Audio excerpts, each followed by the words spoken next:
नमस्कार, प्रदेश के चर्चित डिबेट शो आज की फाइट में आपका स्वागत। मैं हूं आपके साथ हेमंत कुमार और आज का मुद्दा महिला सुरक्षा का सवाल, सियासी उबाल। दरअसल प्रदेश में एक बार फिर महिला सुरक्षा और बढ़ते अपराध पर पक्ष और विपक्ष आमने सामने आ गए हैं। पूर्व मुख्यमंत्री अशोक गहलोत और नेता प्रतिपक्ष टीकाराम जूली ने इसे लेकर सरकार पर महिला सुरक्षा और कानून व्यवस्था में नाकाम रहने के आरोप लगाए हैं, जिस पर बीजेपी ने पलटवार करते हुए कांग्रेस को आईना दिखाया। और आज इसी पर करेंगे प्रदेश की सबसे बड़ी चर्चा, लेकिन पहले देखिए रिपोर्ट। महिला अपराध को लेकर प्रदेश में सियासत गर्म हो गई है। पूर्व सीएम अशोक गहलोत और नेता प्रतिपक्ष टीकाराम जूली ने सोशल मीडिया प्लेटफॉर्म एक्स पर पोस्ट कर सरकार पर निशाना साधा। गहलोत ने लिखा कि अखबारों में राज्य सरकार ने बिरला ऑडिटोरियम में रक्षाबंधन मनाने के कार्यक्रम का विज्ञापन दिया और आज के ही अखबारों में बालिकाओं और महिलाओं के साथ हुए अत्याचारों की खबरें पढ़कर दुख और आक्रोश का भाव आ रहा है। आखिर भाजपा सरकार महिलाओं की सुरक्षा में पूरी तरह नाकाम क्यों हो गई है? क्या महिला सुरक्षा इनकी प्राथमिकता ही नहीं है? यह सरकार केवल पीआर, जनसंपर्क तथा विज्ञापन गतिविधियों से ही फील गुड में रहना चाहती है। तो वहीं टीकाराम जूली ने कहा कि राजस्थान में कानून व्यवस्था पूरी तरह ध्वस्त हो चुकी है। विदेशी महिला के साथ बलात्कार की घटनाएं हो गई, बालिकाओं के शव मिलने की घटना सुर्खियां बनी हुई हैं, घर में घुस करके कोई चेन तोड़ रहा है, यह सुर्खियां बनती हैं। लेकिन सरकार इस पर कोई कड़ा एक्शन लेते हुए या महिला सुरक्षा के लिए कोई योजना बनाती हुई नजर नहीं आ रही। कांग्रेस के आरोप पर बीजेपी ने तीखा प्रहार किया। बीजेपी ने गहलोत राज के अपराधों की याद दिलाई। कांग्रेस के सभी आरोप खारिज किए हैं। जबकि वास्तविकता यह है कि माननीय भजनलाल जी की नेतृत्व की सरकार जो काम कर रही है उससे घबरा के आप इस तरह का बदनामी का षड्यंत्र रच रहे हैं। इन सब के बीच सबसे बड़ा सवाल तो यह है कि आखिर प्रदेश की कानून व्यवस्था कैसे और कब सुधरेगी। Bureau report, news 18 Rajasthan. तो चलिए अब वक्त है आज के महत्वपूर्ण सवालों पर नजर डालने का। सबसे पहला सवाल तो यही है कि महिला सुरक्षा पर आखिरकार तकरार कितनी असरदार, क्योंकि बात तो हो रही है लेकिन धरातल पर भी क्या इसमें सुधार होगा? अगर वाकई महिला सुरक्षा और साथ ही कानून व्यवस्था को लेकर जिस तरीके से विपक्ष बता रहा है तो स्थितियां गंभीर है, क्या उनमें सुधार होगा? पहला सवाल। और दूसरा सवाल ये कि महिला सुरक्षा का मुद्दा अहम है या फिर इस पर सिर्फ सियासत हो रही है? क्योंकि पूर्व मुख्यमंत्री अशोक गहलोत का बयान, टीकाराम जूली का बयान और सरकार का पलटवार, लेकिन क्या सियासत से इतर इसे देखने की जरूरत है? क्योंकि बात होनी चाहिए। सवाल नंबर 3 ये कि किसी की भी हो सरकार, महिला अपराध बरकरार, क्योंकि जब ये विपक्ष में होते हैं तब कहते हैं कि आपकी सरकार में अपराध बढ़ रहे हैं, महिला सुरक्षा को लेकर के जो है वो स्थितियां ठीक नहीं है। लेकिन जब ये सत्ता में आते हैं तो वही आरोप इन पर लगते हैं। इसकी वजह क्या? कैसे प्रदेश में ये स्थितियां बदलेगी? आज इसको लेकर के हम बात करेंगे आज की फाइट में। चलिए चर्चा की शुरुआत करें। उससे पहले आज के मेहमानों से आपका परिचय करवा दूं। हमारे साथ विकास भारत, भारतीय जनता पार्टी के प्रवक्ता जुड़ चुके हैं। साथ ही हमारे साथ है राजेंद्र आर्य, कांग्रेस पार्टी के प्रवक्ता।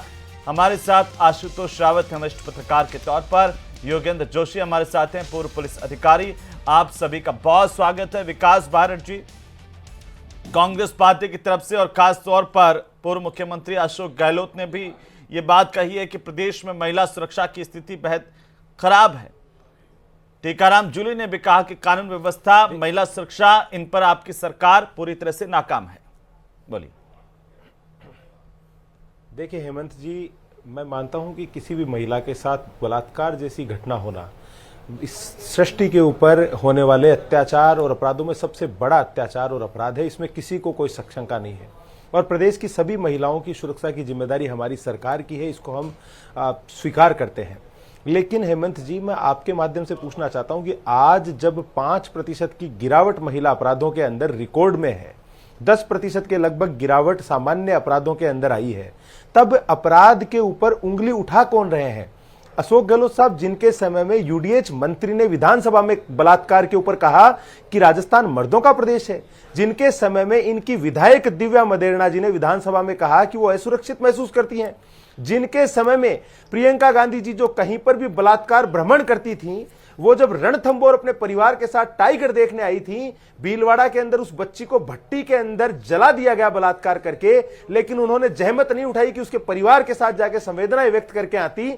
वो लोग जब आरोप लगाते हैं तो इनकी नीयत के ऊपर सवाल उठता है और लगता है कि ये सवाल इन्होंने किसी महिला की खोई हुई अस्मिता, उसकी आत्मा के साथ हुए कुठाराघात के लिए नहीं, महज एक संकीर्ण राजनीति के लिए इन्होंने लगाए हैं। और वो भी अशोक गहलोत जैसे उम्र दराज राजस्थान के 3 बार रहे हुए मुख्यमंत्री जब इस प्रकार की बात करते हैं तो मैं मानता हूं कहीं ना कहीं उनके इन बयानों में उस बहन की पीड़ा नहीं, महज खुद की राजनीतिक महत्वाकांक्षा की कुंठा झलकती है। हेमंत जी, आरिफ साहब वो कह रहे हैं कि आप सिर्फ आरोप लगा रहे हैं, राजनीति कर रहे हैं इसके मसलों पर, जबकि उनकी सरकार में महिला अपराध 5% कम हो गया। देखिए हेमंत जी, जहां तक भाजपा की बात है तो ये सरकार 2023 दिसंबर में ये दावा करके आई थी कि नहीं सहेगा राजस्थान। तो अब हम ये इनसे पूछना चाहते हैं कि कब तक सहेगा राजस्थान। ये सरकार बने हुए 20-22 महीने हो चुके हैं, लेकिन अभी तक ये विपक्ष की जो भाषा बोलने वाली वो है उससे ये बाहर ही नहीं निकल पा रहे हैं। लेकिन मैं यहाँ पूछना चाहता हूं कि राजस्थान के अंदर महिलाओं की जो स्थिति है ना, वो पूरी तरीके से इतनी बुरी हो चुकी है कि आज ही राजस्थान के अखबारों की सुर्खियां हैं, डूंगरपुर में 6 वर्षीय मासूम बालिका के साथ दुष्कर्म, दौसा में 7 वर्षीय मूक बधिर बच्चे के साथ बलात्कार, जयपुर में करनी थाना क्षेत्र में महिला से गैंगरेप, जयपुर में महिला सुरक्षा गार्ड के साथ में दुष्कर्म, बीकानेर में विदेशी महिला के साथ में दुष्कर्म, करौली में 9 वर्षीय बच्ची के साथ दुष्कर्म, बगरू में लेबर इंस्पेक्टर को गोली मारकर हत्या, कोटा में युवक पर जानलेवा हमला और 8 दिन में पुलिस कस्टडी में दूसरी मौत हुई है, जो कि पहले एक 12 में मौत हुई थी, उसके बाद में ऋषभ देव के अंदर एक सुरेश पंचाल नाम के एक व्यापारी है, उसकी हत्या मतलब कस्टडी के अंदर मौत हुई है। आप देखिए अजमेर उदयपुर के बाद में बीकानेर के अंदर जो हमारी विदेशी पर्यटक हैं, देखिए अतिथि देवो भव का ये प्रदेश है, पधारो हमारे देश का नारा देके राजस्थान के अंदर पर्यटन को बढ़ावा दिया जाता है। लेकिन राजस्थान के अंदर अगर विदेशी महिलाएं सुरक्षित नहीं है तो क्या होगा, आप सोच के देखिए। अभी बीकानेर में हुआ, अभी कुछ दिन पहले उदयपुर में भी इसी तरह से जो है, मैं वही कह रहा हूं ना। देखिए राज्य सरकार एक तरफ तो रक्षाबंधन का उत्सव बिरला ऑडिटोरियम में मनाने का दावा कर रही है और दूसरी तरफ हमारे प्रदेश के अंदर मैंने आपको 10 ऐसे घटनाएं गिनाई जो एक दिन के अंदर है, करीबन 16-17 दुष्कर्म, जो कई तो रिपोर्ट भी नहीं होते हैं, कई जगह एफआईआर नहीं लिखी जाती। लेकिन यहां पर इस सरकार के जो इकबाल की बात है, आज बताइए, देखिए सरकार किसी भी मोर्चे पे सफल नहीं है, चाहे कानून व्यवस्था की स्थिति हो, चाहे लोगों के रखरखाव की बात हो, चाहे आज बाढ़ की स्थिति जो पैदा हुई है, चाहे सड़कों के ऊपर जिस तरीके से गड्ढे हैं, ये तमाम चीजें हैं। आज मतलब हमारे कांग्रेस पार्टी के नेता लगातार सड़कों के ऊपर है, चाहे बिजली के मुद्दे को लेकर हो, चाहे छात्र संघ चुनाव को लेकर हो, चाहे तमाम वो बातें हैं जो जनता के साथ में जो भी चीजें हो रही है। आप सोचिए, लोकसभा अध्यक्ष के ओएसडी हैं राजीव दत्ता, उनके ऊपर मानव तस्करी के लिए हाईकोर्ट ने कहा है कि एडीजी क्राइम की निगरानी के अंदर जांच करवाई जाए और वो तमाम परिवादों पे वो किया जाए। तो देखिए लोकसभा अध्यक्ष जो कि राजस्थान से कोटा के सांसद हैं, उनके ओएसडी जब इस तरीके के गंभीर आरोप में संलिप्त हैं, तो सोचिए इस प्रदेश का क्या हाल होगा। जवाब दीजिए। मतलब सरकारी संरक्षण ये तो बड़ा गंभीर है, अपराध को बड़ा संरक्षण गंभीर दिया जा रहा है और आप देखिए कितना गंभीर स्थिति बनी हुई है राजस्थान के अंदर। मानव तस्करी को छोटा मोटा आरोप गृह मंत्री है स्वयं और गृह राज्य मंत्री के जो दामाद हैं उनके ऊपर तो आरोप है कि वो गायब हैं, मतलब उनके ऊपर दिल्ली के अंदर एक मुकदमा है जिसके अंदर वो गायब हैं। तो आज बताइए सरकारी संरक्षण के अंदर खबरें हैं, ये सारे दिन भर आपको भी तो आरिफ साहब बताते थे जब आप सत्ता में थे, तब आप आक्रोशित मन नहीं होता था गहलोत साहब। देखिए मैं आपको एक बात बता रहा हूं, 20-22 महीने से ये लोग सत्ता में है, आज जवाबदारी इनकी है, हम सवाल उठाएंगे और इनको जवाब देना पड़ेगा। विकास जी छोटा सा जवाब संक्षेप में, उसके बाद में जाता हूं दूसरे मेहमानों के साथ में भी। जी